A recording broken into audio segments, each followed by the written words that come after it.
میں نے کہا ناریل کا پانی پینے والے کی نظر ایسی ہوتی ہے جیسے شاہین کی نظر ہے. شوگر کے مریضوں کا علاج، ہائی بلڈ پریشر کا علاج، ناریل کا پانی. ایک چیز ذہن میں رکھیے گا، عالج الامراض بعقاقیر ملک ہی، جو بوٹی جس علاقے میں پیدا ہوگی، یہ نقطہ میرا یاد رکھیے گا، وہ اس علاقے کے امراض کا علاج ہے، اس علاقے کے مرضوں کا علاج ہے. ناریل کا پانی اور ناریل ہماری دسترخوان کی زینت بن جائے. چلو ایک اور فائدہ بتاتا ہوں. میں سکھر میں تھا تو میں جہاں ناریل ہو تو ضرور کھاتا ہوں. پیٹرول پمپ پہ گاڑی میں فیول لے رہے تھے، پیٹرول لے رہے تھے، تو وہاں ایک ناریل والا کھڑا تھا. ہمارے سندھی احباب تھے، اندرون سندھ کا میرا سفر تھا.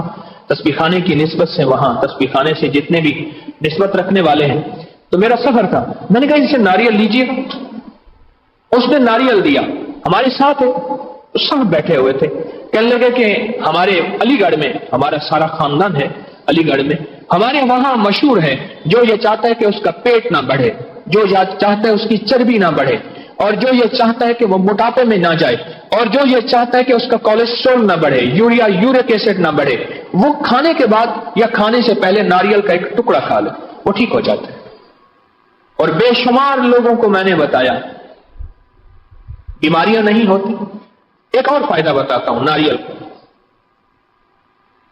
جس کو نکسیر نہ رکتی ہو، نکسیر جتنی پرانی ہو اور پانی کی طرح خون بہتا ہو ناک سے، ناریل کا ایک ٹکڑا لے کے رات کو بھگو دے. خشک ہے، تر ہے، رات کو بھگو دے، صبح اٹھ کے اس کو کھلا دے، اوپر سے وہی پانی پلا دے. چند دن، چند ہفتے، زندگی میں پھر کبھی نکسیر نہیں آئی انشاءاللہ. میں بعض اوقات روٹی کی جگہ پہ ناریل کھاتا ہوں. روٹی کھانی ہے نا، تو اپنے روٹی کا حساب لگائیں. چلو کوئی ارائی ہو، کوئی شیخ ہو، اتنا بڑا کفایت شعار آدمی ہو، اسے کہ تو روٹی کا حساب لگاؤ، روٹی کا حساب لگا. وہ روٹی کا حساب لگائے، بھائی میری روٹی خرچہ لانا لے جانا اتنا پڑتا ہے اور اتنے میں میرا پیٹ بھر جائے گا. اس کو کہیں ایک ناریل کھانے کی طرح پیٹ بھر جائے گا. پھر وہ ناریل پیٹ کے کیڑوں کا علاج ہے، قبض کا علاج ہے، بواسیر کا علاج ہے.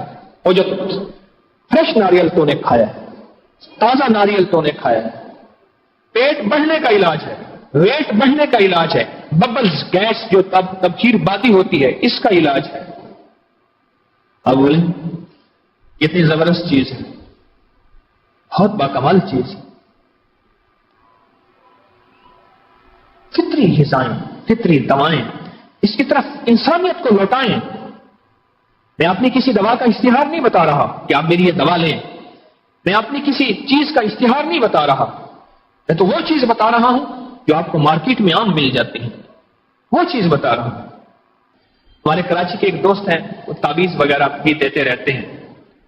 کہنے لگے ایک پاکستان کی فلاں مشہور اداکارہ میرے پاس آئی، فلاں مشہور اداکارہ.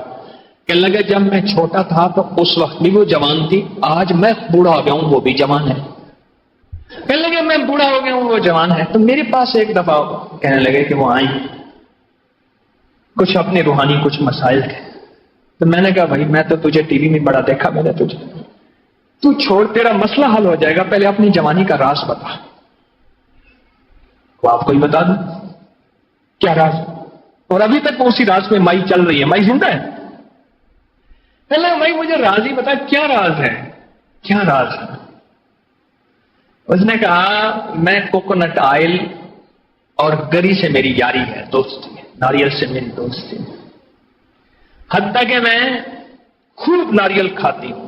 اور بعض اوقات پھر ایسا ہوتا ہے اس کا فائدہ زیادہ لینے کے لیے اس کا خالص تیل نکلوا کے اس کی کیوبز بنا لیتی ہوں. یہ برف جمانے والی کیوبز ہوتی ہے نا، سانچے، سادہ زبان میں سانچے کہیں، ان سانچوں میں تیل ڈال کے رکھ دیتی ہوں، وہ برف بن جاتے ہیں، ٹکڑے ٹکڑے کر کے ان کو نگل جاتی ہوں. میں کوکونٹ کی تاریخ پڑھ رہا تھا.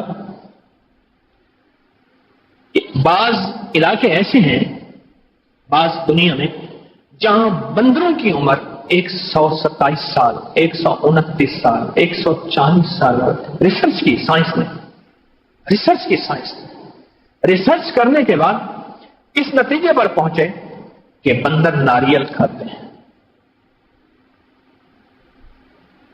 ناریل کھاتے ہیں. اور بندر کے پاس بہترین ہتھیار ناریل ہوتا ہے، بمباری کرتا ہے اب ناریل کی، جب ناراض ہو جائے بمباری کرتا ہے، ناریل توڑ کے پھینکتا ہے، وہ تو ناریل تو اتنا سخت ہوتا ہے کھوپڑی توڑ دیتا ہے، بندر بڑا سمجھدار ہوتا ہے، ناریل کھاتا ہے،